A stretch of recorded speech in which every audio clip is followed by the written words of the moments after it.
할렐루야. 네, 오늘 본문 말씀 요한계시록 21장 1절서부터 4절까지 말씀을 가지고 예수 안에 새롭게 되다라는 제목으로 말씀의 은혜를 나누고자 합니다.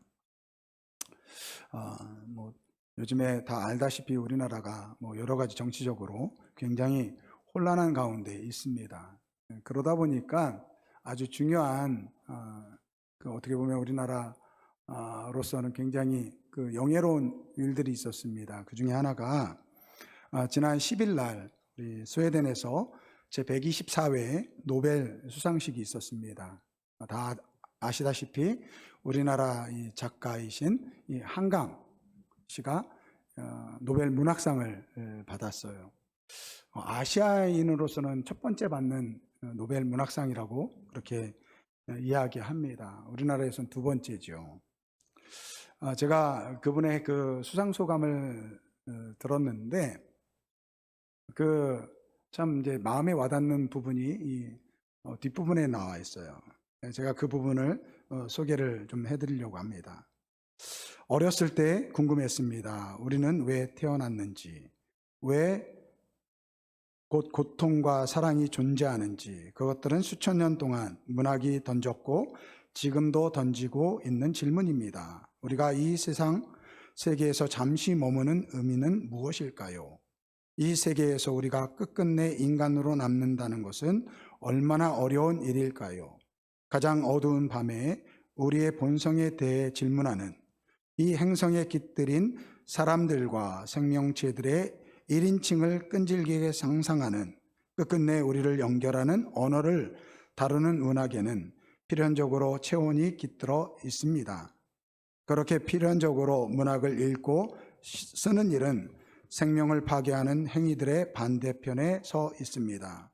폭력의 반대편인 이 자리에 함께 서 있는 여러분과 함께 문학을 위한 이 상의 의미를 나누고 싶습니다. 감사합니다. 이게 이제 그 수상소감 마지막 부분이거든요. 무슨 내용인지 잘 모르겠지만 참 멋있다라는 생각이 듭니다. 근데 여기 이 한강 씨가 이 수상소감 가운데 보면 이 문학을 통해서 그분이 인간이 가지고 있는 가장 본질적인 문제에 대한 이 답을 찾고자 했다, 이렇게 이야기하고 있습니다. 지금도 수많은 사람들은 이 질문에 대한 답을 찾고 있습니다. 인간의 본질, 우리가 가지고 있는 이 삶의 이 고통의 문제. 어떤 사람은 과학으로, 또 어떤 사람은 학문으로, 또 우리 한강 씨와 같은 분은 이 문학을 통해서, 또 어떤 분들은 개인의 수련을 통해서 또는 종교의 힘을 통해서 그 인간 본연의 문제, 우리가 가지고 있는 이 삶의 고통의 문제의 답을 찾으려고 한다는 것입니다.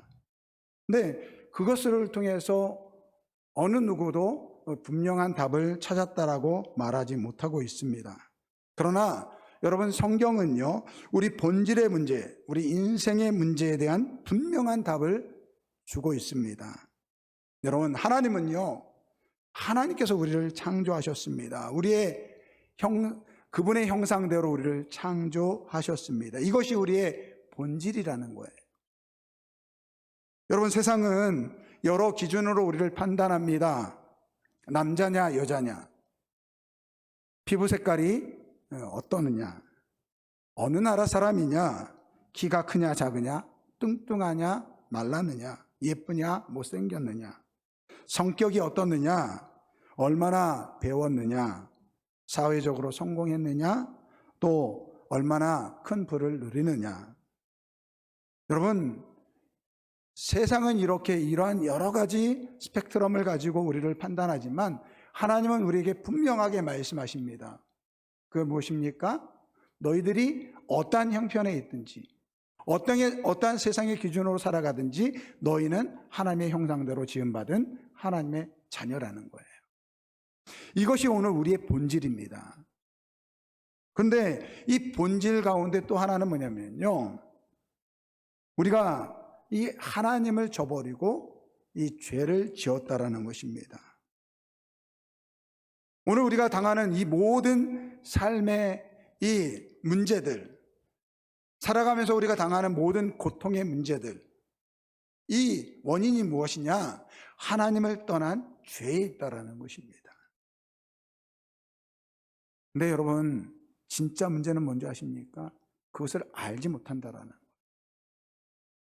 이 사실을 알지 못하니까 엉뚱한 것을 통해서 인간 본연의 문제, 우리의 삶의 문제를 다루려고 한다는 거예요. 근데 해답을 찾지 못하는 거죠. 여러분, 우리 예전에 그러한 노래 있잖아요. 술래잡기 할 때 이렇게 그 눈을 가리고 사람들을 막 찾습니다. 제한된 공간에서는 어떻게 찾을 수 있겠죠. 근데 마치 그와 같아요. 우리가 눈을 가리고 마치 하나님을 찾는 거예요. 우리 인간의 본연의 문제, 우리 이 삶의 고통의 문제를 눈을 가리고 찾는 거예요. 찾을 수가 없는 것이죠. 여러분, 이 문제를 해결할 수 있는 것은 우리가 아니라는 거예요.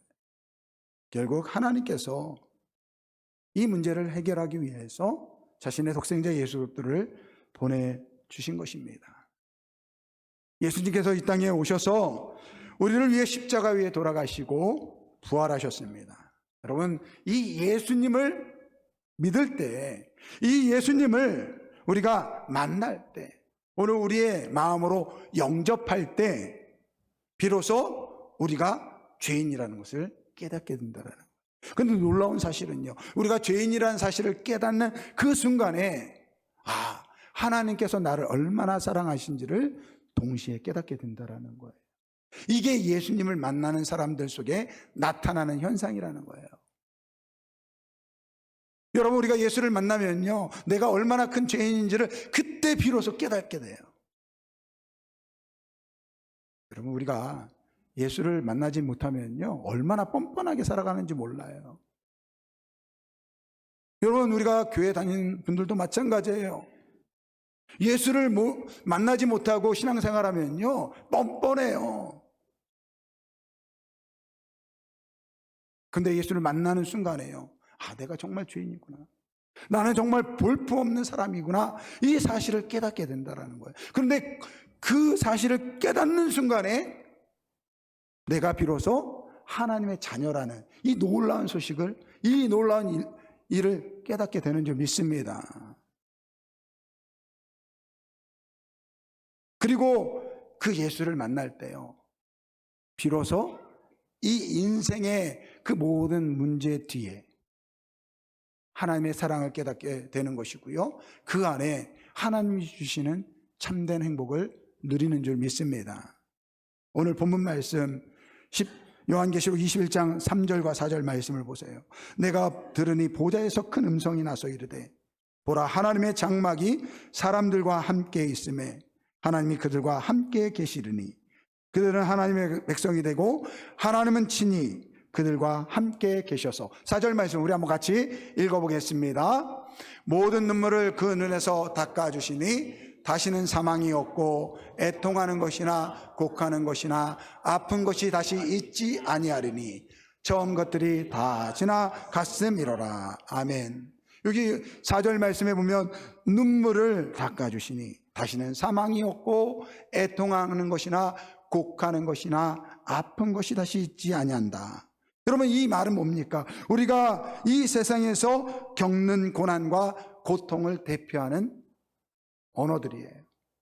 근데 우리 하나님께서 마지막 때에 이 모든 고난과 고통을 그치게 하시겠다라고 말씀하고 있습니다. 여러분, 이것이 하나님의 뜻인 줄 믿습니다. 여러분, 하나님은 우리가 하나님의 자녀를 회복하고 자녀로서 그 신분을 회복하고 하나님께서 주시는 그 완전한 축복, 그 완전한 행복을 누리기를 누구보다도 바라신다라는 거예요. 그래서 마지막 때가 되면 내가 하나님의 백성들을, 내 자녀들을 다시는 눈물이 없는, 고통이 없는, 슬픔이 없는 그러한 곳으로 만들어주겠다라고 말씀하고 있습니다. 그래서 여러분, 1절 말씀에 보면 뭐라고 이야기합니까? 또 내가 새 하늘과 새 땅을 보니 처음 하늘과 처음 땅이 없어졌고 바다도 다시 있지 않더라. 이렇게 말씀하고 있습니다. 여기서 새 하늘과 새 땅이라는 이 말은요, 이 헬라어로 카이노스라는 단어를 쓰고 있습니다. 이 말은요, 이전에 전혀 없던 새로운 것을 이야기하기도 합니다. 하지만 여기에서는요, 과거와 비교해서 새로운, 이전과 다른 그런 의미를 가지고 있습니다. 무슨 말입니까? 하나님은 지금 우리가 살아가는 이 고통의 이 세상을 새롭게 만들겠다라는 거예요. 그래서 하나님의 이 새 창조는요, 뉴 크리에이션이 아니라 리크리에이션이에요. 전혀 없던 것을 새로 만드는 것이 아니라 우리가 살아가는 이 세상을 재창조, 새롭게 하신다라는 것입니다. 오늘 우리도 마찬가지예요. 고린도후서 5장 17절 말씀을 보세요.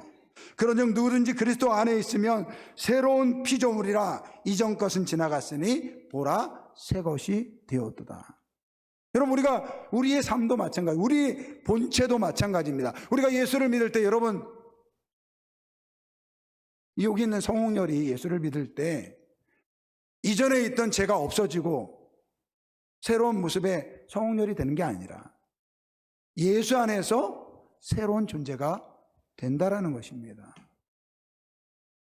예수를 믿을 때 예수 안에 있는 이 성홍렬이라는 인간이 이전에 있는 모습이 바뀌어서 새로운 존재가 된다라는 것입니다. 그러면 여러분, 무엇이 바뀝니까? 무엇이 바뀔까요? 여전히 예수를 믿어도, 예수님을 영접해도, 그리스도 안에서 내가 새로운 피조물이 돼도 내가 살아가는 삶의 현장은 크게 바뀐 게 없거든요. 그렇지 않습니까? 지독하게 말 안 듣는 아들이 바뀌는 게 아니라 내가 살아가는 이 고통의 문제, 아픔의 문제, 이 죽음의 문제가 변화되는 게 아니라 여전히 우리는 그 세상 속에 살아간다라는 거예요. 그런데 예수 안에서 내가 바뀌는 거예요. 예수 안에서 내가 바뀐다라는 것입니다. 우리나라 최초로 이 테드라는 그런 강연이 있습니다. 근데 이 테드라는 전 세계 유명한 저명한 분들이 나와서 자신의 삶을 짧게 이렇게 소개하는 이 테드라는 이 강연이 있는데, 우리나라 최초로 이 강연에 초대받은 사람이 이 바이올린 이 박지혜 씨입니다. 이분은 이제 아버지가 독일에 유학 가면서 독일에서 태어나서 자랐습니다. 근데 어렸을 때서부터 이 바이올린에 특별한 이 천부적인 재주가 있었어요. 그래서 어렸을 때서부터 이 바이올린을 연주하기 시작했는데, 외국 땅에 이방인이라는 그런 신분을 가지고 살다 보니까 이게 외로움이 찾아온 거예요. 그리고 상대적인 이 소외감이 들기 시작합니다. 그래서 이분이 이 우울증을 겪게 됩니다. 신앙을 가지고 있었는데도 불구하고 이 우울증을 견뎌낼 수 있는 방법이 없는 거예요. 자기가 기도하고 찬양하고 예배 참석하고 했는데도 소용이 없다라고 합니다. 그러다가 엄마를 통해서 하나님의 음성을 받게 되는데, 엄마의 마음에 그러더래요. 하나님을 위해서 찬양하라. 하나님을 위해서 찬양하라. 그래서부터 그 다음부터는 열심으로 하나님을 위한 연주를 하기 시작했다고 합니다. 그런데요, 고쳐지지가 않는 거예요. 그분이 그러더라고요. 자기 자신을 위해서 연주했대요. 하나님을 찬양하라는 그 음성을 들었지만 자기가 살기 위해서 정말 자기가 있는 최선을 다해서 그렇게 찬양 연주를 했다고 합니다. 그러면서 이 독일에서 노방 전도를 하기 위해서 조그마한 앨범을 하나 만들었는데, 마침 한국에 나올 기회가 있어가지고 평소에 알던 목사님을 만났는데, 이 목사님이 그 음악 앨범을 듣고선 너무 좋은 거예요. 야, 이거는 노방방조로 전도로 쓰기엔 너무 아깝다. 그러지 말고 내가 아는 교회들 몇 군데에 초대를 해줄 테니까 그 교회에 가서 연주를 좀 해봐라 해가지고 오랜 기간 동안에 이 많은 교회를 찾아가서 그 연주를 했다고 합니다. 근데 신기한 것은요, 그때 당시에 자기의 연주를 통해서 많은 사람들이, 특별히 상처받은 많은 분들이 그 치유함을 받게 되었다고 합니다. 그런데 이렇게 오랜 동안 이 하나님을 찬양하는데요, 이제 찬양을 마치고 이제 집에 돌아오면요, 여전히 이 두 가지 마음이 들더래요. 하나는, 한쪽에서는 야, 너 하나님을 그렇게 찬양하니까 얼마나 대단하니, 너 정말 훌륭하다, 그러한 마음이 드는가 하면, 또 한쪽에서는 야, 너 같은 애가 무슨 하나님을 찬양하냐, 너 봐봐, 네가 무슨 자격으로 하나님을 찬양해, 그 마음이 든다라는 거예요. 그래서 연주가 마치고 집에 들어오면요, 2층, 집이 2층인데 2층에 못 올라갔대요. 2층에 올라갈 용기가 안 나더래요. 그래서 집 주위를 배회하면서 밤새도록 집 주위를 배회했다고 합니다. 그러니까 그 가지고 있는 그 우울증이 치유가 받지 않은 거예요. 그러다가 그녀가 찾은 것은요, 다시 교회였다고 합니다. 기도의 자리였다고 합니다. 그때 그녀가 이렇게 기도했대요. 하나님, 저 진짜 이거 못하겠습니다. 의지할 곳이 없어서 주님 앞에 찾아왔습니다. 내 손을 좀 붙잡아 달라고. 하나님, 정말 이 일이 하나님이 원하시는 일이면 저를 이 우울증에서 좀 살려주세요. 아니면 차라리 저를 데려가 주시기 원합니다. 그때 그러면서 찬양했던 것이 천부여 의지없소서, 이 찬양을 드렸다고 합니다. 그러면서 그때부터 이렇게 기도했대요. 하나님, 저 하나님의 영광을 위해서 이 연주하겠습니다.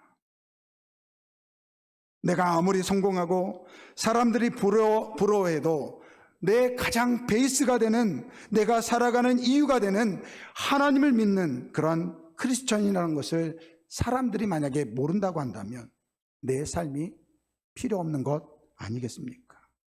그래서 내 안에 나를 향해서 너 같은 인간이, 너 같은 죄인이 무슨 하나님을 찬양해? 맞습니다. 그럼에도 불구하고 저는 하나님을 찬양하겠습니다. 저처럼 부족한 사람이 어떻게 하나님을 통해서 사용되어지는지 사람들이 보게 해 주십시오. 그렇게 기도했다고 합니다. 그 사건을 통해서 비로소 자신이 얼마나 부족한 사람인지를 알면서 하나님 앞에 굴복하고 그 하나님 앞에 하나님을 인정하는 그러한 시간들이 되었다고 합니다. 이 바이올린 연주 잠깐 한번 들어보겠습니다. 방송실 한번 들어주세요. 소리 좀 크게 해주세요.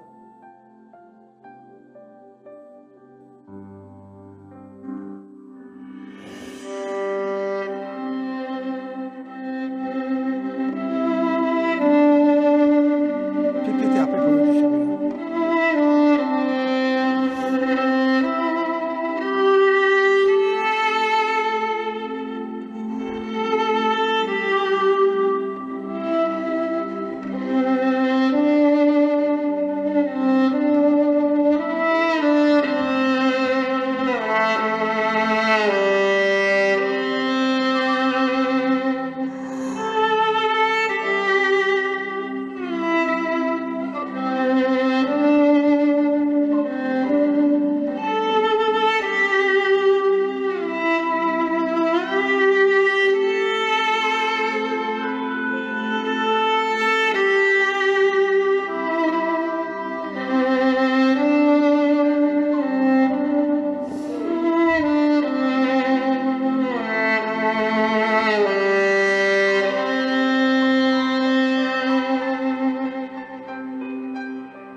지난 한 주간 동안 제가 이 바이올린을 들으면서 얼마나 많이 울었는지 몰라요. 그게 천부의 의지 없어서 영어 가사를 보니까요 이렇게 돼 있더라고요. Father, I stretched my hands to thee 이렇게 돼 있어요. 아버지, 나의 손을 당신에게 뻗습니다. No other help I know. 어떤 사람도 나를 도울 수 없다라는 것을 나는 압니다. If thou withdraw thyself from me. 만약에 당신이 나로부터 당신이 멀어진다고 한다면 whither shall I go? 제가 어디로 가겠습니까? 우리 찬양의 가사에서는, 우리나라 가사에서는 이렇게 있어요. 내 죄를 씻기 위하여 피 흘려주시니 곧 회개하는 마음으로 주 앞에 나옵니다. 이렇게 되어 있는데요. 영어 가사는 그게 아니에요. I do believe. 저는 믿습니다. I now believe. 저는 이제 믿습니다. 뭘 믿습니까? That Jesus died for me. 예수님께서 저를 위해서 죽은 것을 믿습니다. And that He shed His precious blood from sin to set me free. 당신이 그분이 그의 고귀한 피를 흘리셨습니다. 나를 이 죄에서 자유하게 하기 위해서. 사랑하는 성도 여러분, 오늘 이 자리에 있는 우리는요, 천하의 그 어느 누구보다도 귀한 하나님의 백성인 줄 믿습니다.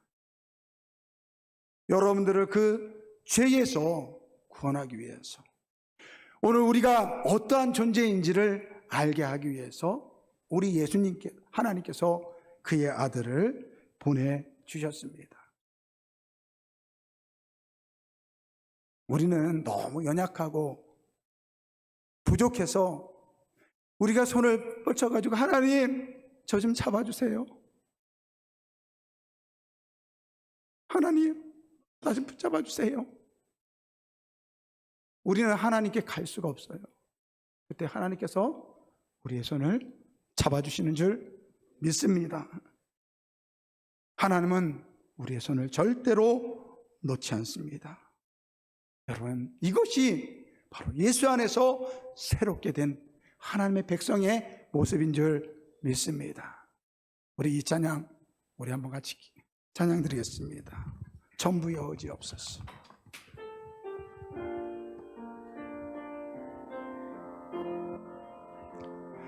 전부여 의지 없어서 손 들고 옵니다. 주 나를 외면하시며 나 어디 가리까. 내 죄를 씻기 피 흘려주시니 곧 회개하는 마음으로 주 앞에 내 죄를 씻기 위하여 내 죄를 씻기 위하여 피 흘려주시니 곧 회개하는 마음으로 주 앞에 옵니다. 여러분, 우리가 살아가면서 힘들고 어려울 때 여러분의 손을 펴서 주님을 향해서 손을 내미시기 바랍니다. 우리는 그 하나님을 잡지 못할 수 있어요. 그러나 그 손을 내미는 순간에 우리 하나님께서 우리의 손을 붙잡아 주시는 줄 믿습니다. 너는 내 아들이다, 내 딸이다. 내가 너의 생명을 구원하기 위해서 내 아들을 보내주셨다. 우리 주님께서 말씀하시는 줄 믿습니다. 오늘 우리는 예수 안에서 새로운 존재가 되었습니다. 하나님께서 세상 그 누구보다도 사랑하는 하나님의 귀한 백성입니다. 이것을 고백하며 저는 믿습니다. 저는 고백합니다. 주님께서 저를 위해서 십자가에 십자가에서 죽으신 것을 저는 고백합니다. 우리 한번 이 고백을 드리면서 다 같이 동서로 기도합니다. 아버지 하나님 감사합니다. 아버지 하나님 감사합니다. 이 죄악된 세상 속에서 아버지 죽어 마땅한 우리의 죄를 용서하여 주시고 아버지 주님께서 우리를 구원하여 주시니 감사를 드립니다. 아버지요, 우리를 불쌍히 여겨주시고 아버지 하나님, 오늘 이 시간에 우리가 얼마나 귀한 존재임을 알게 하여 주시고 우리 아름다운 교회 모든 성도들, 이 자리에 있는 주님의 귀한 백성들, 아버지 이 주님을 향해서 우리의 손을 내밀 때 주님 우리의 손을 붙잡아 주시길 원합니다. 내가 너를 구원하였노라, 내가 너를 내 자녀 삼았노라. 우리 주님께서 붙잡아 주시는 그 손길을 통해서 아버지 위로받게 하여 주시고 힘없게 하여 주시고 아버지 이 세상을 살아갈 수 있는 힘을 허락하여 주시기 원합니다. 죄는 아버지 우리를 계속해서 우리를 아버지 몰아가고 있습니다. 그러나 당당하게 아버지 우리를 외치게 하여 주옵소서. 나는 하나님의 자녀이다, 하나님께서 나를 붙들고 계신다, 이러한 믿음 가운데 살아갈 수 있도록 주님 역사하여 주옵소서. 아버지 그 어떠한 죄의 고통 가운데 살아가는 것을 아버지 원치 않으시는 우리 주님께서 우리의 눈의 모든 눈물을 걷어주시겠다고 말씀하셨습니다. 다시는 아버지 사망이나 아버지 병듦이나 아픈 것이나 아버지 눈물 고통하는 것을 아버지 원치 아니하신다는 그 주님의 말씀을 믿고 아버지 이 땅 가운데 주님을 믿는 믿음 가운데 살아가는 우리 아름다운 교회 모든 성도들 되게 하여 주옵소서. 감사하며 예수님의 이름으로 기도합니다. 우리 다 같이 일어나셔서 전부 여지없어서 전부 여지없어서 손 들고 옵니다. 주 나를 외면하시면 나 어디 가리까. 내 죄를 씻기 위하여 피 흘려주시니 곧 되게 하는 마음으로 주 앞에 옵니다. 아버지 하나님 감사합니다. 하나님께서 우리를 사랑하여 주셔서 이 죄악된 세상 속에서 우리가 누구인지, 우리가 왜 이 고통을 당하는지 알지 못하고 방황하며 고통당하는 우리를 구원하기 위해서 예수 그리스도를 보내주시고 그 예수 그리스도를 믿을 때 우리가 얼마나 귀한 하나님의 백성인지를 알게 하여 주시고 또한 하나님 앞에 얼마나 큰 죄인임을 알게 하여 주셔서 하나님의 복된 자녀로 우리의 신분을 바꿔주신 하나님께 감사를 드립니다. 아버지 하나님, 우리 아름다운 교회 성도들 한 사람 한 사람의 삶을 주님께서 붙잡아 주셔서 오늘 우리가 고백한 것처럼 전부여 의지없어서 내 손을 주님을 향해 듭니다. 아버지여, 우리의 손을 붙잡아 주시옵소서. 그래서 이 고통과 이 고난 가운데 하나님의 사랑을 깨닫고 아버지여 우리의 눈물을 닦아주시며 다시는 사망이나 애통하는 것이나 아버지여 병든 것을 깨끗하게 하시는 아버지 그 주님이 주시는 믿음 가운데 살아갈 수 있도록 주님 은혜 베풀어 주옵소서. 지금은 우리 주 예수 그리스도의 은혜와 하나님 아버지의 사랑하심과 성령님의 내주하시고 인도하심이 오늘 거룩한 주일을 통해서 주님, 나의 손을 주님께 냅니다. 주님, 우리의 손을 붙잡아 주옵소서. 이렇게 하나님의 위로를 받기를 원하는 우리 아름다운 교회와 우리 상평교회 모든 성도들 머리 위에 지금부터 영원토록 함께 있을지어다.